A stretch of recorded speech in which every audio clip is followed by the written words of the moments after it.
સાચવવાની જવાબદારી હતી જે વારસામાં તને મળી, અને જવાબદારી હંમેશા જવાબદારી જ રહે છે, ક્યારે સંબંધ નથી બની શકતા. શ્રી, પેલા ગુંડાની ત્યાં તું રિયા માટે ગયો હોત તો મને ગમત, પણ તે આ છોકરી માટે જોખમ લીધું. શ્રી, હું અને તારા પપ્પા એકબીજા સાથે એટલા માટે છીએ કારણ કે અમે બંને એકબીજાને પ્રેમ કરીએ છીએ, અને તું આ છોકરી સાથે એટલા માટે છે કારણ કે તું તારી જવાબદારી નિભાવે છે. ના મમ્મી, એવું નથી. એમ?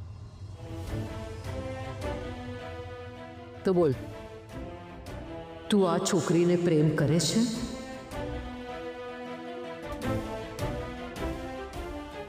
બોલ, દે જવાબ.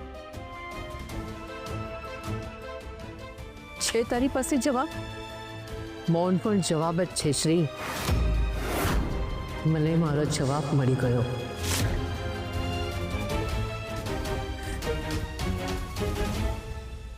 ભાઈ સાચું જ કીધું નાના શેઠ, મને ખોટે ખોટી પત્ની નો કહો.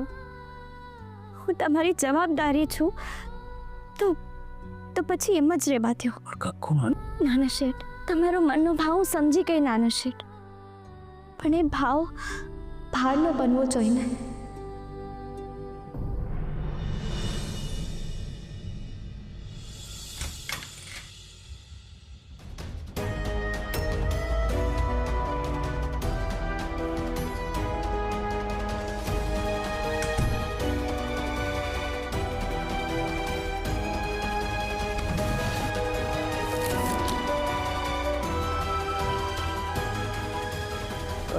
યોગિતા, કોમ આપને મને. તારી નોકરાણી છું, જાતે લઈ લે. યોગિતા, ઘરના કોઈ પણ કામની તારી પાસેથી અપેક્ષા નથી રાખતો. કોમ છેલ્લે તે વાપર્યો હતો એટલા માટે તને પૂછ્યું. છેલ્લે મેં યુઝ કર્યો તો શું થયું? તો કોમને પાછો એની જગ્યાએ મૂકવાનો હોય. નહીં મૂકો. આ ઘર મારા બાપુ છે, એટલે મારી મરજી હશે ને એમ જ રહીશ અને વસ્તુ પણ રાખીશ. અને એમ પણ અત્યારે હું બહુ જ બિઝી છું. હા બોલ બોલ. અરે સાવ ફ્રી છું, બોલ ને.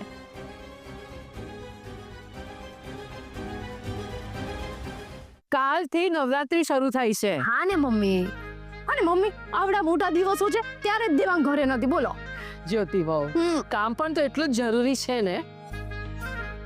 મમ્મી, હું શું કહું છું કે જો પોસિબલ હોય તો ફ્યુચરમાં પપ્પાને કહીને દેવાંગભાઈની નોકરી છોડાવીને કોઈ નાનો બિઝનેસ ચાલુ કરાવી દો ને. ચોક્કસ. તમને બંનેને તો ખબર જ છે કે આખી પંચવટીમાં આપણી નવરાત્રી સૌથી વધારે વખાણાય છે.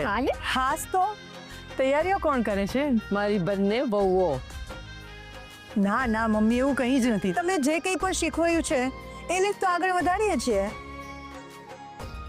અને મમ્મી, આ વખતે પણ બધી જ તૈયારીઓ એટલે હું અને જ્યોતિ અમે બંને સાથે મળીને કરી રહ્યા છીએ. ભાભી, એક વાત કહું, તમે કહો તો આ વખતેની નવરાત્રિની તૈયારી હું કરું. મને માવડીની સેવા કરવાની બહુ ઈચ્છા છે. એ કોની ઈચ્છા છે? પણ માવડીને તારી સેવા લેવી છે કે નહીં એ પૂછ્યું તે એમને? કંકુ માંગી શકાય, કોઈ કંઈ પણ માંગી શકે. કોણે, ક્યારે અને કેટલું માંગવું એની સમજણ બહુ જરૂરી છે.